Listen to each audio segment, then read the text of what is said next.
সাকিব ভাই, তাহলে আপনার কাছে আসি। যেটি মিলাদ ভাই বলছিল যে পরিকল্পনা মন্ত্রী আসলে ভালো থাকার কেমন পরিকল্পনা করছেন সেটার উপরে তো অনেকটা নির্ভর করছে।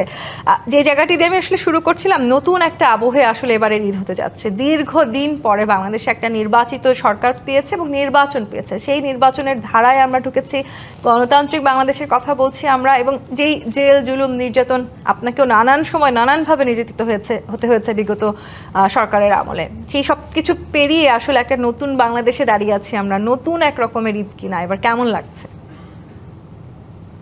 না, প্রথম বিষয় হচ্ছে যে এই মানুষের আকাঙ্ক্ষিত যে জায়গাগুলো সেখানে আমরা অনেক দূর এগিয়েছি।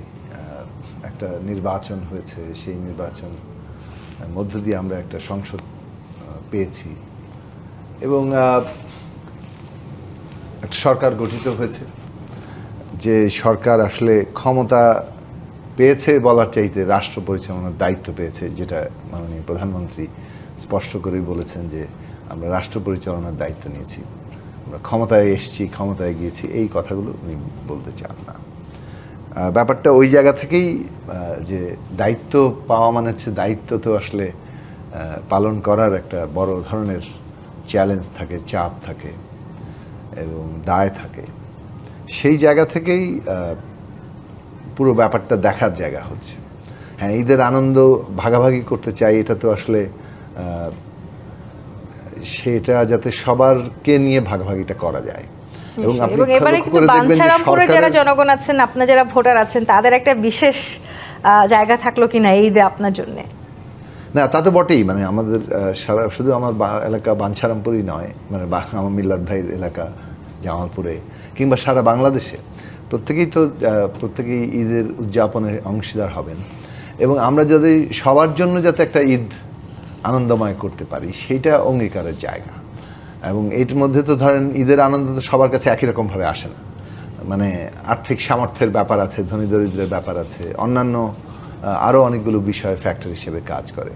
সেগুলোকে কিভাবে আমরা কমিয়ে আনতে পারি কিংবা মানে আনন্দটা মানে সকলের জন্য মোটামুটি একটা ন্যায্য জায়গাতে আনা যায়, সেইটা সরকারের লক্ষ্য। এবং সরকারের এইটা অগ্রাধিকার ছিল বলে আপনি খেয়াল করে দেখবেন ঈদের আগে যত বেশি সম্ভব, এমনিতেই সরকার নানা ধরনের আর্থিক সীমাবদ্ধতার মধ্যে আছে, তারপরও কিন্তু সর্বোচ্চভাবে দেশের সাধারণ মানুষের কাছে নানাভাবেই সরকার পাশে দাঁড়ানোর চেষ্টা করছে, যাতে করে মানুষ ঈদে তার আনন্দের ভাগিদারটা হতে পারে এবং নতুন করে তার যে ভবিষ্যতের পথ চলা সেটার ক্ষেত্রে আশাবাদী হতে পারে।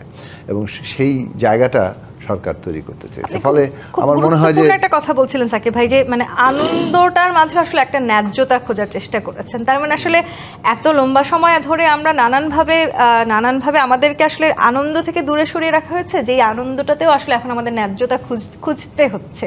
আমি জানি না এই জায়গাটিতে হয়তো আমরা আসতে চাই না। মিলাদ ভাই, এখানে একটু আপনার কাছে আসি।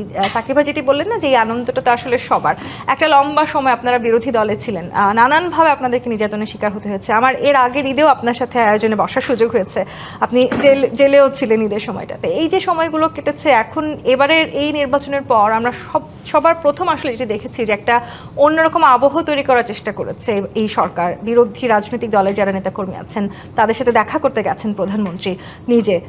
এই যে আবহটা, সেটি আসলে থাকবে কিনা, এই আনন্দটা আসলে সবার একই রকম হবে কিনা? হ্যাঁ, আমার মনে হয় এটা হবে। কারণ রাষ্ট্র পরিচালনার দেখেন এই ক্ষমতার জায়গায় উনি যেটা বললেন যে রাষ্ট্র ক্ষমতার যাওয়া না, রাষ্ট্র পরিচালনার ভার গ্রহণ করা, এই কথাটার মধ্য দিয়ে কিন্তু একটা পরিবর্তনের আভাস পাওয়া যায়। যে আমি ক্ষমতার আগে জনতা, সবার আগে বাংলাদেশ, আমরা যে কথাগুলি বলি যে ক্ষমতার আগে কিন্তু জনতা, এই কথাগুলি যে আমাদের মাননীয় প্রধানমন্ত্রী এগুলা প্রথম থেকেই বলা শুরু করেছিলেন, সেটা যে মিন করছেন তিনি, তার কিন্তু এই এক মাসের এই আপনার সরকার পরিচালনার মধ্যে কিন্তু তা প্রকাশ পায়। আমরা আনন্দিত। আমি যেখানেই যাই আমি একটু জিজ্ঞেস করি আর কি সবাইকে, রিক্সাওয়ালা হোক, দোকানদার হোক, তাদেরকে জিজ্ঞেস করি, আচ্ছা আপনারা কেমন আছেন এখন? কই যে খুব ভালো। আমরা এখন কেন ভালো? যে রাস্তায় কোনোদিনও আমরা প্রধানমন্ত্রীকে দেখতে পারিনি। রাস্তায় দাঁড়িয়ে আমরা হাত নাড়তেছি, দেখতেছি আপনার জানালা দিয়ে উনি হাত নাড়ছেন, এবং দাঁড়িয়ে আছেন আপনার রেড সিগন্যালে, এইটা সাংঘাতিক ভালো আছি। মানে চাওয়া কিন্তু খুব বড় না কিন্তু মানুষের যে এই সিম্পলিসিটি, যে মানুষকে কতটুকু কাছে আনতে পারে, এটা আমি এই কয়েকজনকে জিজ্ঞেস করে আমরা তো মন্ত্রণালয়ে যেতে আমাদের খুব কষ্ট হচ্ছে। আমাদের অনেক দিন তো এরকম প্র্যাকটিসে ছিলাম না।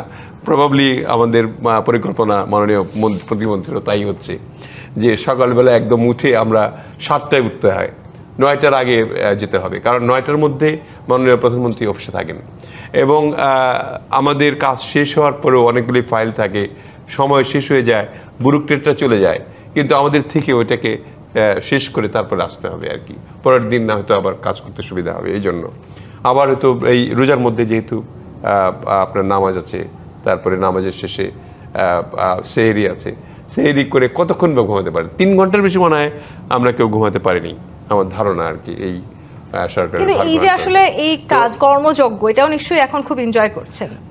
কর্মযোগ্যটা ভালো লাগছে যে এই জন্য যে অনেকগুলি এরর যেগুলি হয়তো আমাদের দ্বারা সেগুলিকে ইরেজ করা সম্ভব হবে, কারণ আমরা যে ফাইলগুলি দেখতেছি এর মধ্যেই দেখছি যে নানান রকমের অনিয়ম,